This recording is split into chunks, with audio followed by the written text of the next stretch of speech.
Friends, మొన్న చేసిన హల్వా మిగిలింది. ఆ హల్వాతో నేను బూరెలు వేస్తున్నాను. చూడండి, దోసల పిండితోటి మొన్న మిగిలిన హల్వా ఫ్రిడ్జ్లో పెట్టేసాను. ఫ్రిడ్జ్లో పెట్టేసి ఈరోజు అయితే బూరెలు వేస్తున్నాను. చూడండి ఫ్రెండ్స్, ఎంత ఎక్సలెంట్గా వచ్చినాయో. చూసారు కదా హల్వా బూరెలు, చూసారు కదా బూరెలు అయితే ఎలా వచ్చినాయో. హల్వా బూరెలు.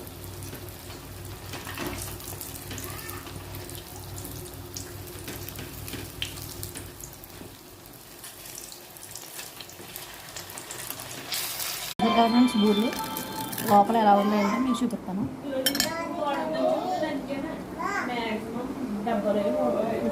చూసారు కదా,